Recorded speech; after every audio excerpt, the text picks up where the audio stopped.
Masters అందరికీ నమస్కారము. మనము జీవిత ధ్యేయం బుక్ నుంచి రోజు కొద్దిగా తెలుసుకుంటున్నాం కదా.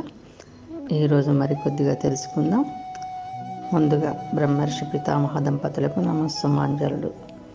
ఇంతవరకు మనము ఎన్లైటన్మెంట్ అంటే ఏమిటో తెలుసుకున్నాం. ఈరోజు మారం శివప్రసాద్ పత్రిజీతో ప్రత్యేక ఇంటర్వ్యూ తీసుకున్నారు. వాటి గురించి క్వశ్చన్ ఆన్సర్స్ రోజు 1 లేదా 2 వాటి గురించి తెలుసుకుందాం. ఈ బుక్లో సార్ ఇచ్చిన కాన్సెప్ట్స్ అయిపోయినాయి. ఇంటర్వ్యూ ఉంది, దాని గురించి మనం తెలుసుకుందాం. మారం శివప్రసాద్ పత్రిజీతో ప్రత్యేక ఇంటర్వ్యూ. పత్రిజీ శక్కర్ నగర్లో నవంబర్ 11న 1947వ సంవత్సరంలో జన్మించారు అని మనందరికీ తెలుసు. వారి బాల్యం, హై స్కూలు చదువు, ఫ్లూట్ మరి సంగీత అభ్యాసం, వారి ఉన్నత విద్యాభ్యాసం, ఉద్యోగం, పదవీ విరమణ, వారి ధ్యాన ప్రచారోద్యమం ఎప్పుడు ఎలా బ్రెయిల్లోనుకొని ఉంది. 1979లో వారి ధ్యాన ప్రచార ప్రారంభ పర్వం, ఇలా ఎన్నో విషయాల గురించి పత్రిజీ యొక్క స్వంత పదాలలో మారం శివప్రసాద్ అడిగిన క్వశ్చన్. పత్రిజీ ఆత్మ ప్రమాణాలు చిన్నప్పటి నుంచే మీలో ఆధ్యాత్మిక తృష్ణ ఉండేదా?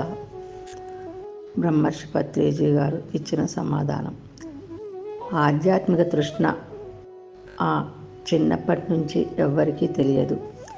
పెద్దైన తర్వాత ఆ పదప్రయోగం గురించి, దాని అర్థం గురించి కొద్దిగా తెలుస్తూ ఉంటుంది.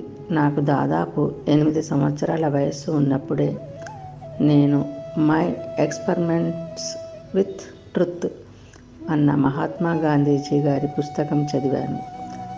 అలాగే రవీంద్రనాథ్ ఠాగూర్ గారి శాంతినికేతన్ గురించి ఎన్నో ఊహించుకుంటూ ఉండేవాడిని. చెట్ల క్రింద సంగీతం నేర్చుకోవాలి, డ్యాన్స్ ఉండాలి, విద్యాలయం గురుకులంలా ఉండాలి అని చిన్నప్పటి నుంచి నా మనసులో ఉండేది. గాంధీజీ పుస్తకం నన్ను చాలా ఆకర్షించింది. అలాగే శాంతినికేతన్ ఆ రోజుల్లో ఇండియానంతా ఒక ఊపు ఊపింది. వీరిద్దరే కదా పేరెన్నిక గన్న మహానుభావులు, వాళ్ళే ప్రభావితం చేశారు నన్ను కూడా. మరొక క్వశ్చన్. మారం శివప్రసాద్ గారు, మీ సంగీత అభిరుచి గురించి చెప్పండి.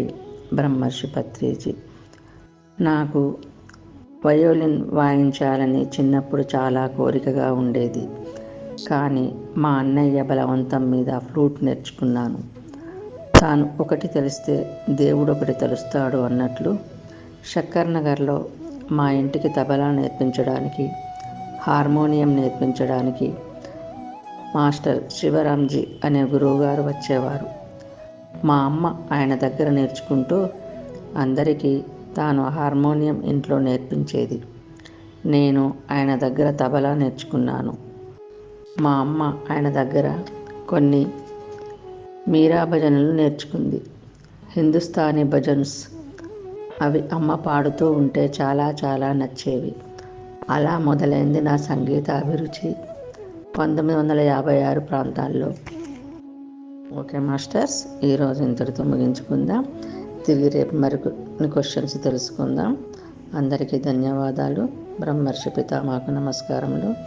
మనమందరము ధ్యానము, స్వాధ్యాయము, సజ్జన సాంగత్యము, శాకాహారము పాటిద్దాం, స్ప్రెడ్ చేద్దాం.